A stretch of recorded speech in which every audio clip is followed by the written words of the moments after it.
Dan Goldman just obliterated Marjorie Taylor Greene in a hearing so chaotic it looked more like a circus than Congress. Greene stormed in with wild numbers, dramatic accusations, and fiery claims about the border crisis, thinking she had the perfect stage to attack Secretary Mayorkas. But what she didn't expect was Goldman turning her performance into a cell phone on live TV. In a few sharp lines, he exposed the hypocrisy, shredded the so-called evidence, and left Greene with nothing but silence. And the way he did it stunned everyone watching. Greene began her 5 minutes with a fiery declaration, calling the impeachment of Donald Trump a sham while insisting this time it was different. Just because a member of Congress from Georgia says you are, there actually has to be evidence provided to support that. That's how our country works. That's how due process works. That's how the rule of law works.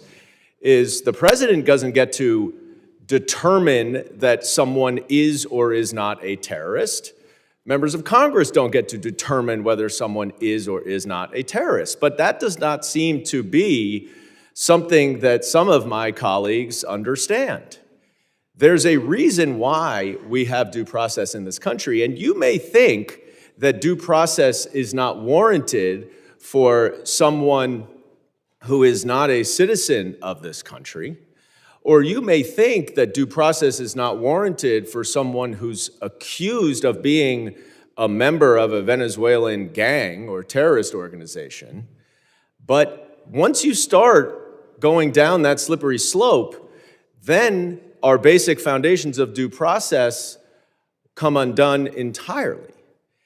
And I don't understand what the problem is with allowing a neutral arbiter based on evidence to determine whether someone is a terrorist or not.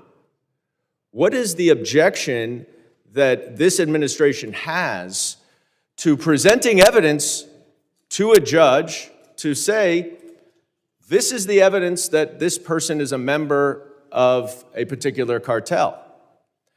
What we've seen in one particular case that is top of mind right now is that there's a confidential informant who has said that someone was a member of a foreign gang, a foreign terrorist organization now designated, and that he wore a particular type of baseball hat. There's no corroboration. There's nothing else to corroborate or to confirm what that confidential informant says, at least that has been presented.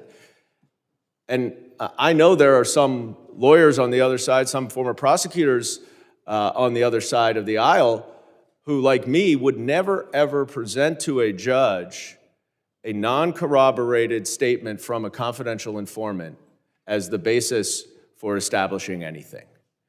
And so we're a little off topic, but I did feel I need to address my colleague from Georgia's comments about all of the alleged terrorists who are there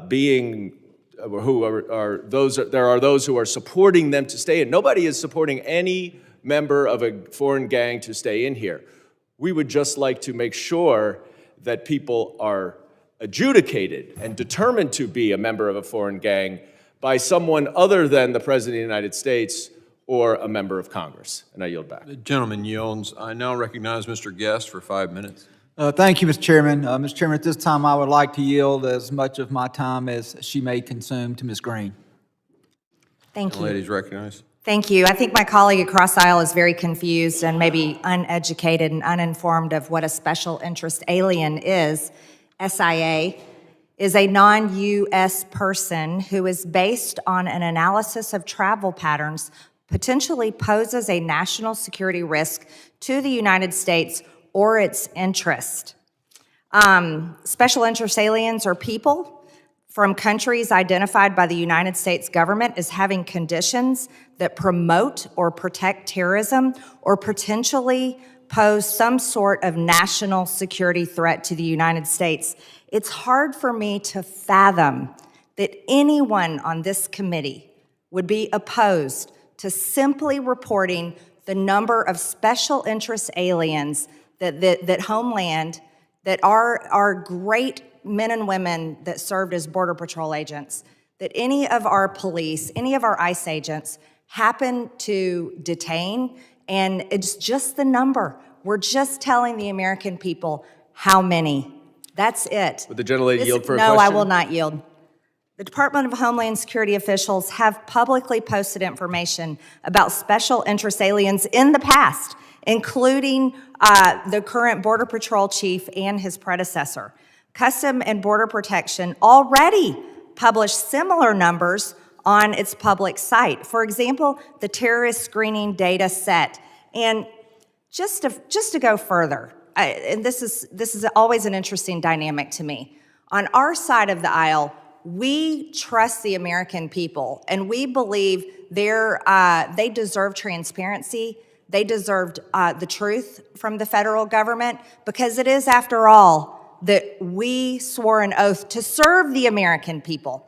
And the American people are the taxpayers that pay all of our paychecks. They pay for this building. They fund this government, even though the government has plunged them into $36 trillion in debt and opened up the borders for the past 4 years and allowed it to be flooded with illegal aliens. And then the Biden administration gave them Social Security numbers. You see, this that we are trying to pass today, and we would love to have your participation. We would enjoy and really would thank you for caring about transparency and providing information to the American people. This time it was real. Her voice carried that familiar defiance as she rattled off claim after claim about Secretary Mayorkas supposedly lying to Congress and the American people about the border being secure. She repeated his words, "The border is secure, the border is closed," with a mocking tone, as if saying them enough times would prove her point. For Greene, this wasn't about measured debate, it was about building a spectacle, and she leaned into it fully. From there she escalated into statistics meant to shock the room. She declared that 10 million migrants had crossed since Biden took office, adding the chilling figure of 1.8 million gotaways who supposedly slipped through undetected. She pointed to September 2023 as a record-breaking month with over 341,000 crossings, painting a picture of chaos and invasion. She brought up special interest aliens and implied terrorists could be hiding among them. Her words weren't crafted to inform, they were designed to alarm, to trigger headlines, and to hammer home her narrative of crisis. For a few moments she had the stage entirely to herself. But Greene wasn't done. She moved from numbers to legal claims, accusing Mayorkas of violating the Secure Fence Act of 2006, accusing him of breaking the Immigration and Nationality Act by implementing so-called catch and release policies, and even invoking the Constitution itself. With each new accusation she layered on, Greene tried to make the case that Mayorkas wasn't just failing, he was breaking the law and betraying the American people. To her supporters it sounded like a slam-dunk case for impeachment. To everyone else it sounded like political theater dressed up as outrage. And then came Goldman's turn. His tone was calm but cutting, and in an instant he shifted the mood in the room. He called out the personal slander aimed at Mayorkas, reminding everyone of the man's decades of public service. Goldman emphasized Mayorkas's background as a U.S. attorney, his multiple roles in Homeland Security, and most importantly his story as an immigrant from a Cuban family that fled difficult circumstances. In that moment, Goldman reframed the narrative not as Greene's tale of failure but as an attack on someone who had dedicated his life to this country. He told Greene and her allies directly, "You should be ashamed of yourselves." Goldman then ripped the curtain back on the entire proceeding. He called it exactly what it was, a charade, the same hearing replayed again and again, same pig, different lipstick. He noted that the so-called impeachment witnesses weren't even experts in impeachment law. They were Republican attorneys general from states that didn't border Mexico, brought in simply to parrot partisan lines. Goldman reminded the room that the last time Republicans tried this stunt, their own experts admitted there wasn't sufficient evidence to impeach President Biden. And here they were again, replaying the same tired show under a new label. But Goldman didn't stop there. He went straight at the hypocrisy. He laid out example after example of Republicans suing Mayorkas to block the very policies that could reduce border pressure. The asylum processing rule, designed to speed up cases and shrink the backlog, Republicans sued to stop it. The asylum circumvention rule, requiring migrants to first seek asylum in a neighboring country, again Republicans sued to stop it. Parole programs that let migrants work legally instead of draining public resources, Republicans blocked those too. Goldman's argument was devastatingly simple: you can't block every solution and then accuse someone of doing nothing. As he built his case, Goldman's words carried the weight of logic that Greene's theatrics couldn't match. He cornered Republicans into their contradiction. They say Mayorkas fails to enforce the law, but they fight him in court every time he tries to enforce stricter rules. They claim he's doing nothing, but when he acts, they block him. With his final line, Goldman delivered the knockout: which do you want? It wasn't just a question to Greene, it was a question to the entire Republican caucus, and it hung in the air unanswered. The exchange went far beyond a personal spat. It revealed the deeper divide in Washington, one side playing to the cameras with emotional soundbites, the other exposing the contradictions with cold, clear facts. Greene's performance may have riled her base, but Goldman's rebuttal resonated with anyone watching for substance. He cut through the noise to show how much of the so-called impeachment drive is about politics, not policy.